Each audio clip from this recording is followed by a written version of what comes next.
Now on 8 News Now Weekend Edition, the Nevada State Assembly passes a bill holding police officers more accountable. What changes are included? Plus, a group of parents want schools to reopen for in-person instruction with proper safety guidelines. Their concerns about online education and a decrease in temperatures going into your work week. 8 News Now Weekend Edition starts right now. Now, live. This is 8 News Now, Weekend Edition. Good morning and thank you for joining us. I'm Kristen Drummond. It's been hot in the valley with those triple-digit temperatures. Sally Jaramillo tells us when to expect a slight cool down in your most accurate Weather Now forecast. Sally? Good morning. Another hot day across the region. As we compare yesterday's temperatures to today, you're going to notice that we're going to be slightly cooler for today. Yesterday, we reached a high of 112 for today.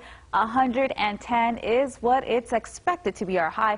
That UV index does remain very high, especially around that 1 o'clock hour. The count 10.5. It's important that you protect yourself. Wear that sunscreen. Wear those sunglasses. Please be safe out there.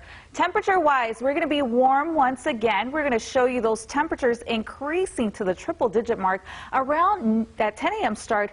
By noon, a high of 105, and around that 3 o'clock hour, we expect some south winds staying 11 miles per hour with a few gusts up to 18 miles per hour. Coming up in my full forecast, we're going to be talking more about these dry conditions, the slight relief you can see, and where the monsoon of moisture is. Back to you.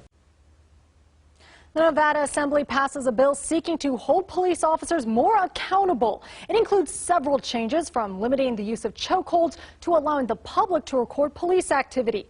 Orko Manna has the details.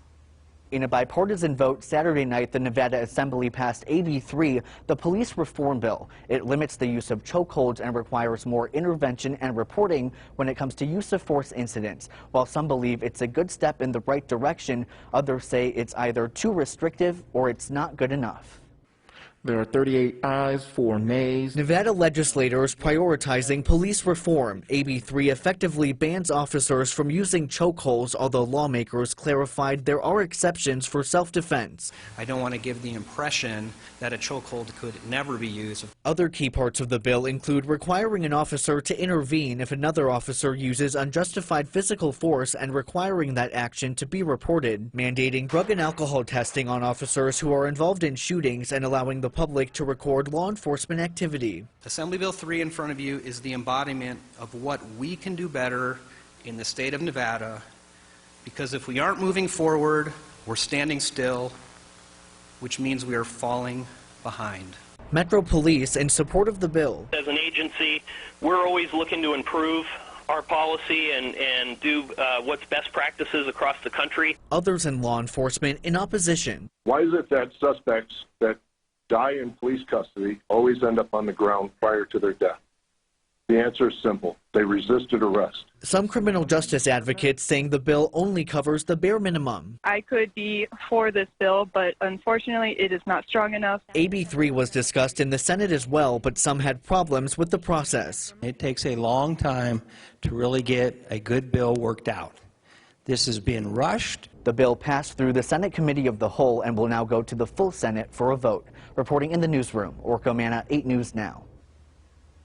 One person is dead and another is recovering after a shooting in the East Valley. It happened around 3 yesterday morning near East Sahara and Sloan. Metro found a man shot and killed inside a home that was being rented out for a party. Detectives say another man hurt took himself to the hospital. Anyone with information about the shooting is asked to call Crime Stoppers, where you can remain anonymous. It's about to get a lot more expensive to become a U.S. citizen. The Trump administration is dramatically increasing fees for dozens of immigration and work applications. That includes a more than 80% increase on naturalization. There's also a $50 first-time fee for asylum applicants. Expect online naturalization application costs to go up from $640 to $1,100. Now, this comes as the U.S. Citizenship and Immigration Services faces a budget shortfall and layoffs because of the pandemic. The new fees take effect October 2nd.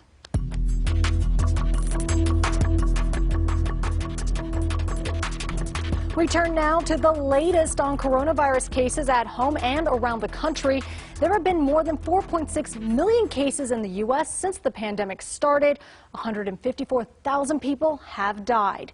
Here in Nevada, there are nearly 1,000 new cases from Friday, bringing total cases to 49,000.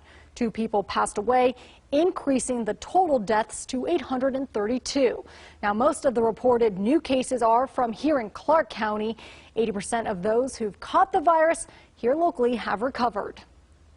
UNLV's COVID-19 testing site is moving to the Thomas and Mack Center. It will open next week, and testing will be every Tuesday through Saturday from 8 to 4.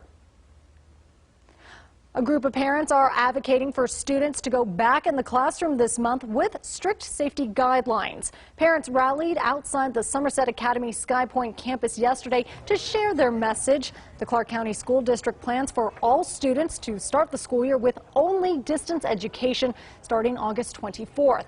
Rally organizers say they're worried children won't get a good education or learn social and emotional skills.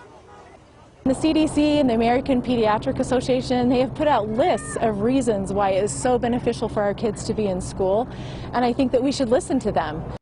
Parents and teachers at the rally say with proper health and safety guidelines, they believe schools should open back up. School leaders say their reopening plan decisions are all about protecting students. UNLV adds a temporary per credit surcharge on student accounts that will be in effect for the next school year. The charge is $6 per credit hour for undergraduate courses and $8 per credit hour for graduate courses. The charge is because of the economic impact of COVID-19 on the Nevada system of higher education. Governor Steve Sisolak signs an emergency declaration extending previously issued directives that were set to expire Friday. So that means businesses must still run at 50% occupancy. No more than 50 people can attend a gathering. Bars, pubs, and taverns in certain counties, including Clark, must remain closed. Alternative ways to hold public meetings must also be in place. Nevada now moves away from phases and implements a long-term mitigation strategy. Well, coming up next, a bill possibly helping landlords and tenants resolve disputes without getting the courts involved. Plus, nonprofits are helping homeowners with eviction concerns. What the aid they're offering.